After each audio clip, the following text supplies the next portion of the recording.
So I got a message from a subscriber that made me stop and think. He said, "Ambi, I'm just not good at betting. I think I should quit." Well, this is something I've heard hundreds of times over the years, and every time my answer is the same. There is no such a thing as good bettor and bad bettor. Seriously, none. And I know that sounds strange if you've been told that betting is about talent or intuition or just being good at picking winners.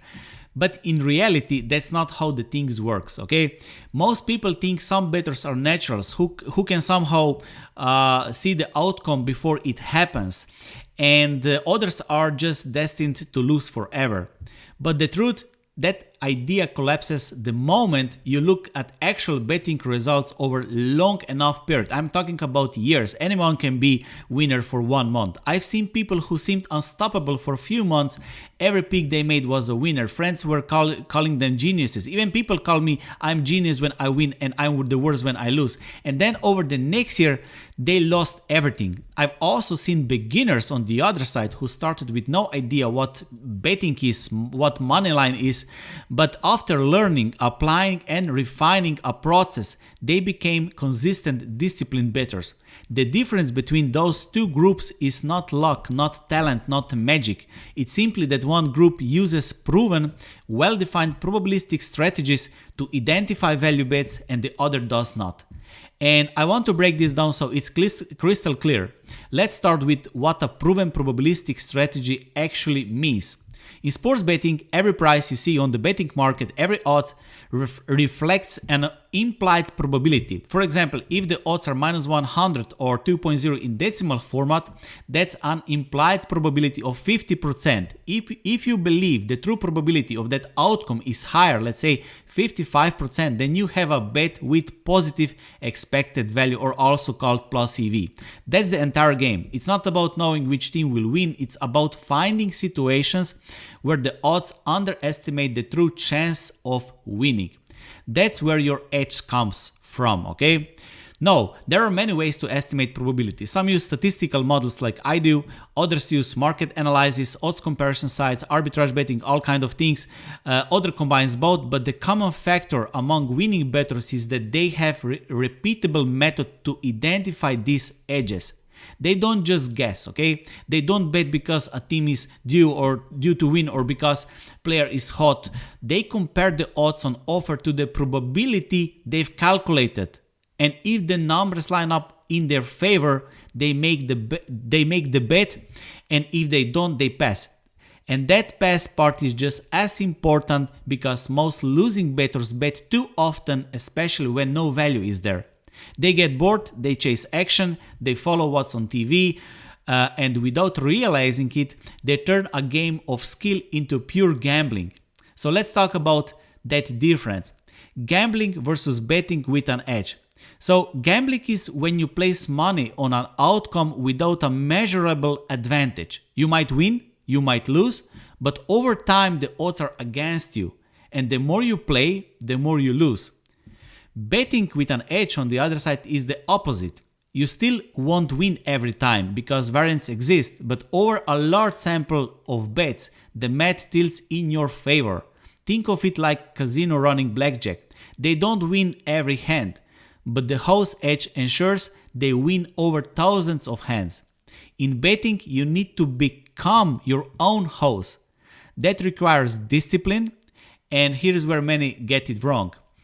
They think discipline just means not betting too much money, but it's much more than that. It's sticking to your strategy even when it's uncomfortable, even when you've had a losing week, even when the next bet feels like wrong, even when the next bet feels wrong emotionally, but is correct mathematically, okay? Because short-term results can be misleading, always. Variance can make a good bet lose and a bad bet win. If you judge yourself on individual outcomes instead of the process, you'll never stay consistent long enough for your edge to play out. Okay? Another key point is understanding that betting skill is learned, not gifted. Nobody's gifted. Okay? When people tell me I'm just bad at betting, what they really mean is I haven't learned and applied the right concepts yet. and concepts like probability, expected value, bankroll management, market movement are teachable. Okay, you don't need to be math professor to understand them. You just need to approach them step by step. So let's take expected value as an example. Okay, imagine two bettors. One flips a coin and bets on heads at even money every single time. The other flips a coin but finds a bookmaker offering 2.1 for heads instead of 2.0, or plus 110 instead of minus 100, right? Same coin, same game, but the second bettor will profit over time because the odds are in their favor. That's expected value in action. It's simple in theory, but in sports betting, finding those situations is much more complex. Teams have different strengths, matchups matter, injuries happen, statistics important, market shifts. That's why winning bettors use data and betting models, tools that turn complexity into clear probabilities. And when I say model, I don't mean something out of science lab, okay?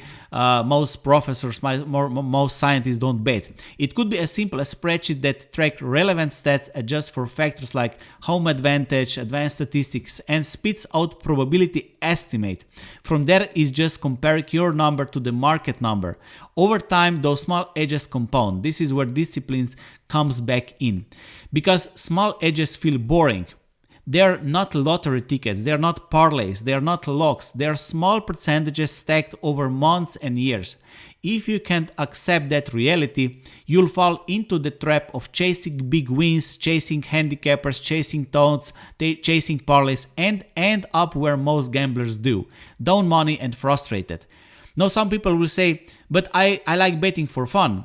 I don't want to track everything, and that's completely fine as long as you accept that it's entertainment, not investment, not serious business. But if your goal is to make money, you have to treat it like a business. A business doesn't spend money without expecting a return, and it doesn't rely on luck, okay? It relies on systems.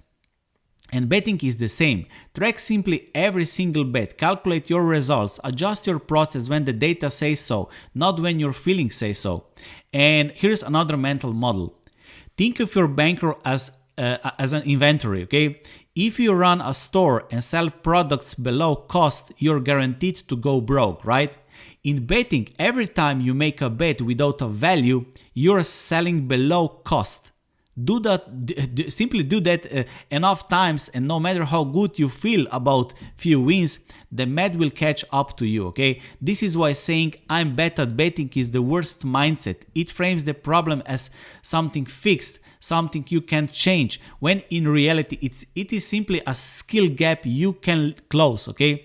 And once you close it, the label of good or bad stops mattering entirely, because you start to measure yourself by whether you followed your process, not by whether today's bet or today's month was winning or a losing month. So if you're feeling discouraged about your betting results right now, the answer isn't to quit. Of course, you can quit. Sometimes it is the best decision, but it's to change your approach. Learn the core concepts of probability and expected value.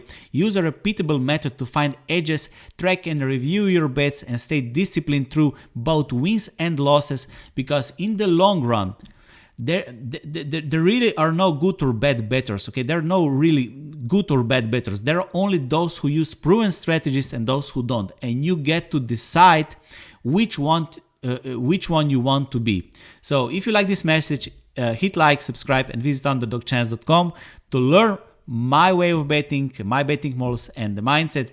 And don't bother with this who is good or bad bettor, because we're all the same. Thank you for watching.